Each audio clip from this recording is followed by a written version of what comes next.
오늘의 주요 뉴스입니다. 정부의 거리두기 기준 완화가 결정됐습니다. 7월부터 달라지는 경남의 거리두기 기준을 정리했습니다. 통영 광도천의 형형색색의 소국이 피기 시작했습니다. 나들이객의 마음을 사로잡고 있는 현장을 다녀왔습니다.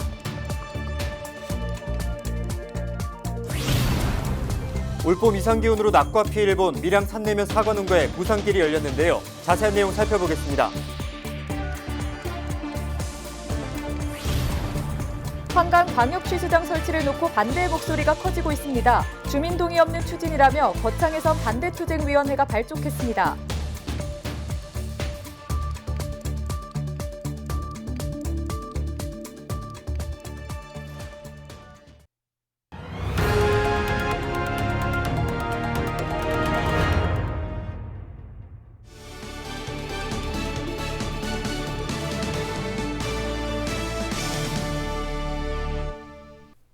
여러분 안녕하십니까? 헬로티비 뉴스 경남입니다. 정부가 7월부터 거리두기 기준을 완화하기로 결정했습니다. 기존의 5단계인 사회적 거리두기를 4단계로 조정했는데요. 수도권은 사적 모임 제한이 8명까지 늘어나고 비수도권은 인원 제한이 완전히 사라집니다. 달라지는 경남 지역의 사회적 거리두기를 김영민 기자가 정리했습니다. 다음 달 1일부터 경남에서도 새로운 사회적 거리두기가 적용됩니다. 현행 1.5단계와 2.5단계는 사라지고 확진자 규모에 따라 4단계까지 규제가 정해집니다.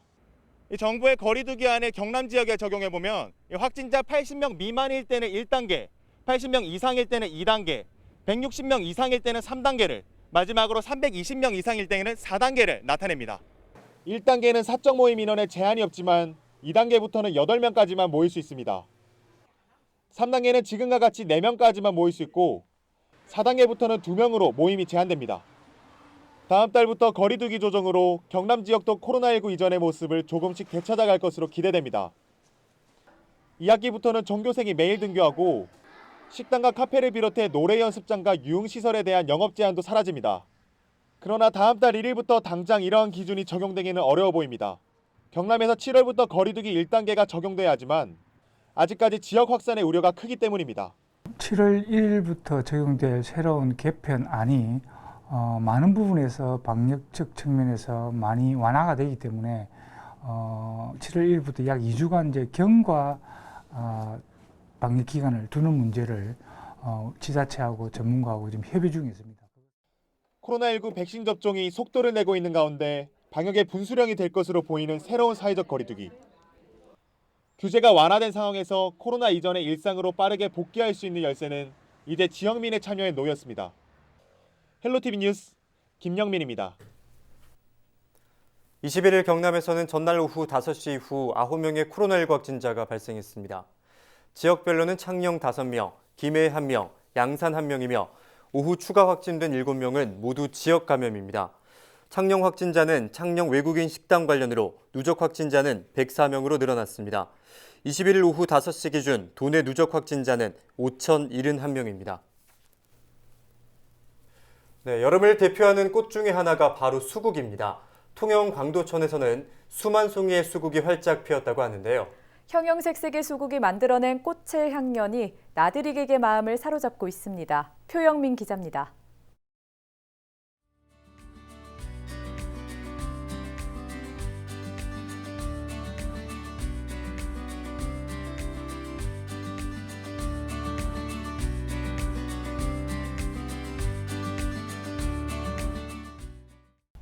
강을 따라 활짝 핀 형형색색의 꽃들이 아름다운 자태를 뽐냅니다. 보랏빛과 핑크빛 등 파스텔톤 물감을 풀어놓은 한 폭의 수채화 같습니다. 여름을 대표하는 꽃, 수국입니다. 통영 광도천에 펼쳐진 여름 정취에 사람들의 발길이 이어지고 있습니다. 수만송이 꽃을 배경으로 어른아이 할 것 없이 사진을 찍으며 추억 쌓기가 한창입니다. 가족들이랑 수국 보러 와서 수국 알록알록하고 예뻐요. 광도천을 따라 2km 이상 펼쳐진 수국 꽃길은 지난 2017년 광도 면민들의 손에서 탄생했습니다. 수국 개화 시기에 맞춰 축제도 열리고 있습니다.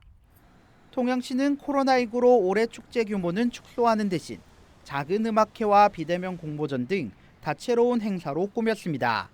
체험수기, 그리고 사진 공모전, 그리고 UCC 동영상 등을 공모하고 있습니다. 6월부터 7월 중순까지 시행을 하고 있으니 주민들이 많은 참여를 부탁드리겠습니다.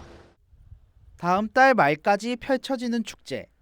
은은한 꽃향기와 활짝 핀 수국의 향연과 함께 통영 광도천의 여름도 깊어가고 있습니다. 헬로티비 뉴스 표영민입니다. 올봄 이상기온 영향으로 밀양 사과 농가가 큰 피해를 입었는데요. 낙과 피해 보상이 막막했던 농가의 보상길이 열리게 됐습니다. 네, 자세한 내용 알아보겠습니다. 밀양시 농업기술센터 농정과 최병욱 농수산 담당 연결돼 있습니다. 네, 계장님 안녕하십니까? 예, 안녕하세요. 저는 밀양시청 농업기술센터 농정과 농수산 담당 최병욱입니다. 반갑습니다. 네, 반갑습니다. 계장님, 이번에 밀양 사과 농가의 낙과 피해가 컸는데요. 규모가 어느 정도였습니까? 예, 이번에 피해가 전체 193헥타 되어 있었는데 산내면 쪽에 사과가 188헥타로 산내면 쪽에 낙과 피해가 많이 있었습니다. 네, 농가 상심이 상당히 크셨을 텐데 농작물 재해보험 약관에 적용되지 않아서 어려움이 있었습니다. 그런데 이번에 보상길이 열리게 됐다고요? 예, 이번 근본 낙과 피해는 산내면에 사과 낙계가 많이 심했습니다. 그래서 우리 밀양시에서는 경상남도와 농림축산식품부 그리고 NH 농협 손해보험 경남지역본부에 공문으로 재해보험을 적용할 수 있도록 그 문서를 발송하여 협조를 요청하는 한편 농업기술센터에서도 사과 낙과의 원인이 저온에 기인한 분석한 자료를 NH 농협 손해보험 본사의 현장 확인팀인 손해평가사에게 설명을 하는 등 보상 적용을 요청했습니다.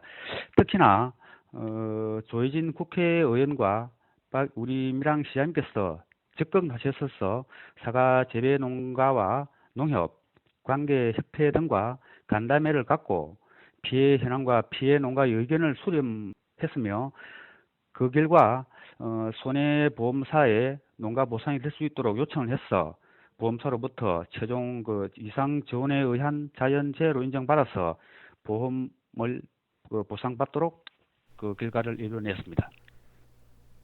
네, 정말 반가운 소식인데요. 많은 분이 신청하셨겠지만 혹시 아직 신청하지 못하신 농가를 위해 보상받을 수 있는 신청 방법 알려주시겠습니까?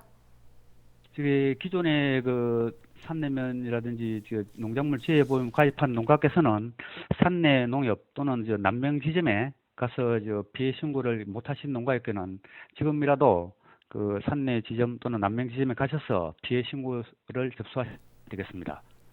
기후 변화나 이상 기온으로 인한 농가 피해 소식을 종종 듣게 되는 요즘인데요. 끝으로 지역 농가에 한 말씀 해주시죠. 예, 앞으로 향후 기후 변화와 이상 지원에 대비해서 농민 여러분께서는 농작물 재해보험을 꼭 가입하셔서 안심하고 농업에 종사할 수 있도록 농작물 재해보험 가입을 적극 참여를 부탁드리겠습니다. 네, 오늘 이야기 여기까지 듣겠습니다. 고맙습니다. 네, 감사합니다. 네, 지금까지 최병욱 밀양시 농업기술센터 농수산 담당이었습니다. 계속해서 다음 소식입니다. 진주성 전투하면 김시민 장군이 이끌었던 1차 진주성 전투가 널리 알려져 있습니다.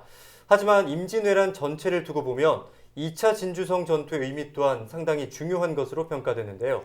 국립진주박물관에서 2차 진주성 전투와 관련된 영상을 제작했습니다. 조서희 기자가 취재했습니다.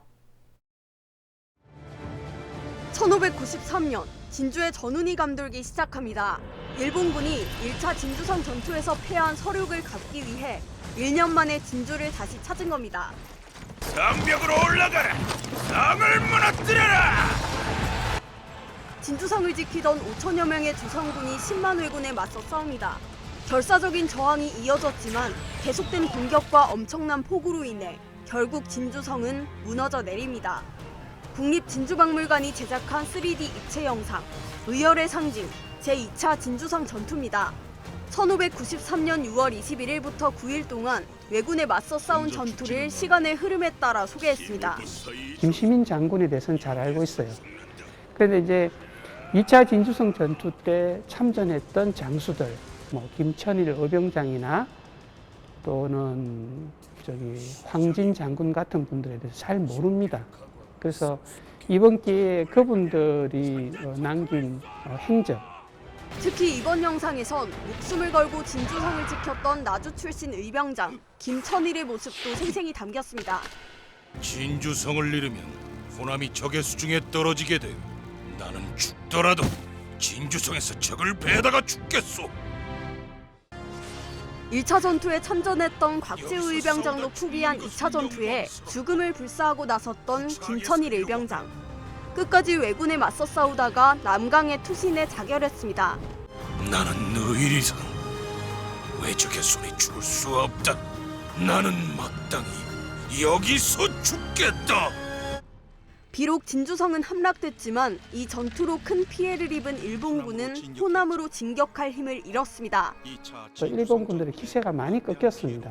그래서 결국 전라도에 잠깐 들어갔다가 후퇴하면서 전체적인 전투가 끝이 나게 되는데, 결과적으로 말하면 큰 싸움 자체는 졌지만 군사 전략상으로 보면은 어휘가 상당히 중요한 전투였다. 비록 패했지만 호남을 지켜낸 2차 진주성 전투를 알아볼 수 있는 기회. 이 영상은 국립진주박물관에서 하루 4번 만날 수 있으며 해당 관람 정원은 10명입니다. SCS 조서입니다.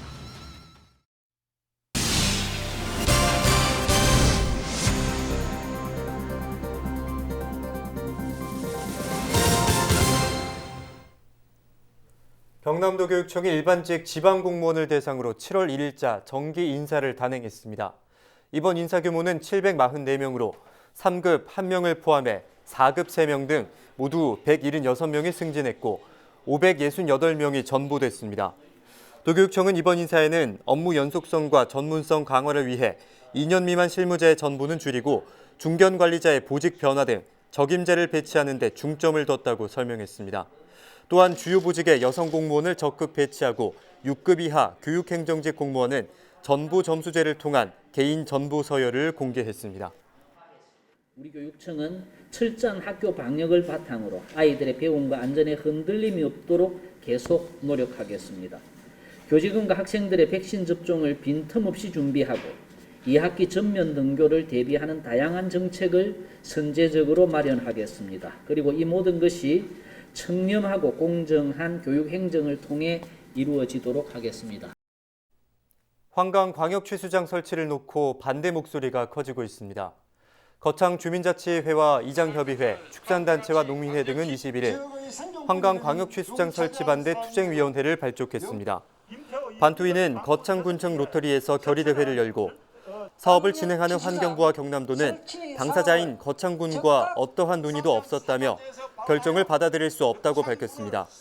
이어 24일 세종시에서 열릴 예정인 낙동강유역 물관리위원회 취소를 요구하며 원정 집회도 불사하겠다고 덧붙였습니다. 거창에 앞서 14일 합천군의회는 물론 16일 거창군의회도 중단을 촉구하는 결의문을 발표했으며 17일에는 합천군이 대응 방안을 모색하는 간담회를 열었습니다. 21일 오전 10시 38분쯤 신대구 부산고속도로 부산 방향 밀양 삼랑진 터널 안에서 7중 교통사고가 발생했습니다. 이 사고로 1톤 화물차 기사 등 2명이 다쳐 인근 병원으로 이송됐으며 생명에는 지장이 없는 것으로 알려졌습니다. 경찰과 소방은 정체가 빚어진 터널에서 운행하던 5톤 화물차가 앞에 있던 1톤 트럭을 들이받으면서 차량 7대가 연쇄 추돌한 것으로 추정하고 정확한 사고 원인을 조사하고 있습니다. 경상남도가 지방공무원 임용시험 최종 합격자 발표를 앞당깁니다. 경남도는 지난 5일 실시한 제3회 경상남도 지방공무원 임용시험 최종 합격자를 다음 달 30일 발표하기로 했습니다. 도는 코로나19가 장기화되면서 부족한 인력을 충원하기 위함이라고 이유를 밝혔습니다.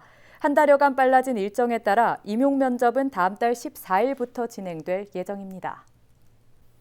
네, 오늘 저희가 준비한 소식은 여기까지입니다. 함께해 주신 여러분 고맙습니다.